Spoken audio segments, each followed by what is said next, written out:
ये कहा था कि जब तक हम लोग रुपए की कीमत, वैल्यू ऑफ रुपी, इसको हम लोग जब तक स्टेबलाइज नहीं कर पाएंगे, इसको जब तक हम लोग स्टेबलाइज नहीं कर पाएंगे, तब तक हम लोग कितना भी पॉवर्टी एलिवेशन का कार्यक्रम अगर करते रहे तो वैल्यू की कीमत जैसे नीचे बढ़ जाएगी, वैसे उसकी गरीबी भी नीचे चलती जाएगी। और इसलिए आज के मुताबिक बाबा साहब की जयंती पर हम लोग ने इस बात को गौर करना चाहिए कि जब तक प्राइस स्टेबिलिटी होता नहीं है,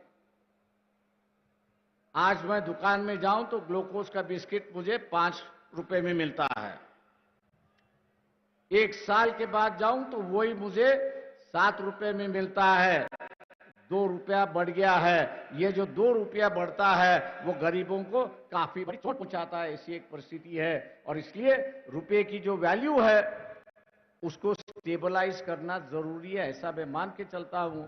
और मुख्यमंत्री होने के नाते एक मुख्यमंत्री अगर इसकी शुरुआत करे तो हो सके कि देश के मुख्यमंत्री भी आपके पीछे चलने की कोशिश वहां पर करेंगे, और ये जिम्मेदारी आप इस जयंती के अवसर पर लेंगे, ऐसी मैं अपेक्षा आपसे करता हूं।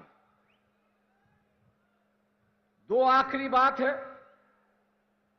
मुझे पता नहीं इस हैदराबाद का और बाबा साहब का क्या संबंध था, वो मुझे जानकारी नहीं है,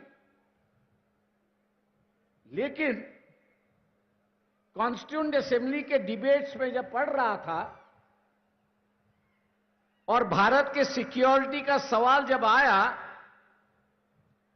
तब उन्होंने कहा कि भारत को एक और कैपिटल होने की जरूरत है,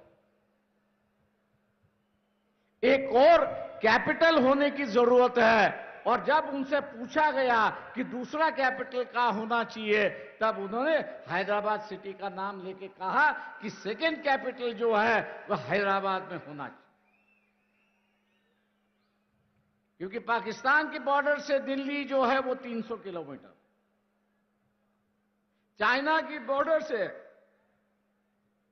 दिल्ली हम लोग देखा जाए तो 500 किलोमीटर बॉर्डर है। और इसलिए उन्होंने कहा कि जब तक हम लोग दूसरा कैपिटल बनाते नहीं, तब तक जो है हम लोग सुखरूप है, वी आर सिक्योर्ड, ये नहीं हो सकता।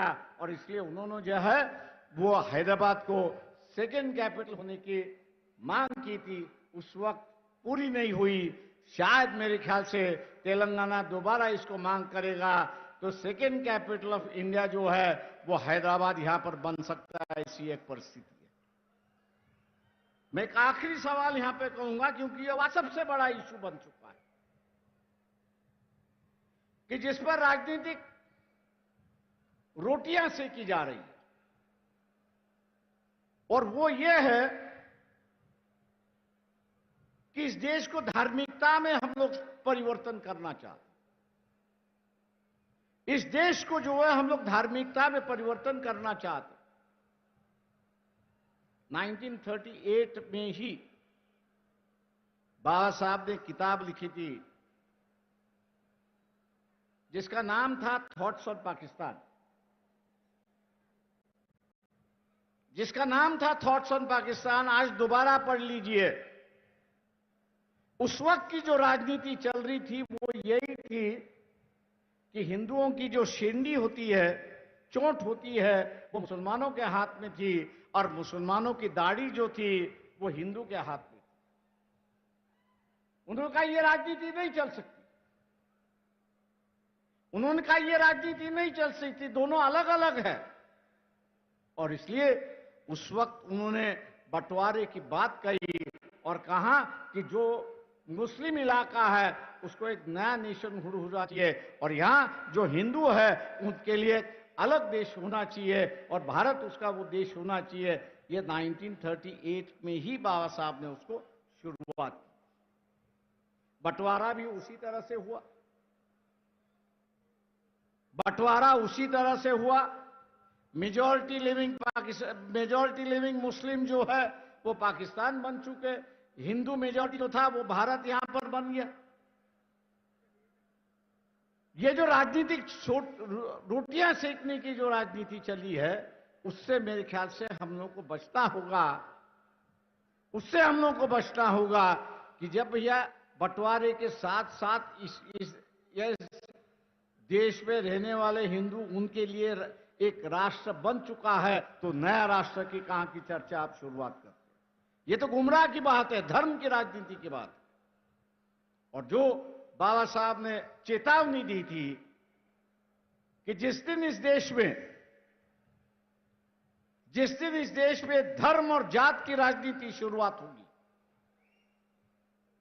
जिस दिन धर्म और जात की राजनीति शुरुआत होगी, उसका पहला कैजुअलिटी यह होगा कि you will have no national leader.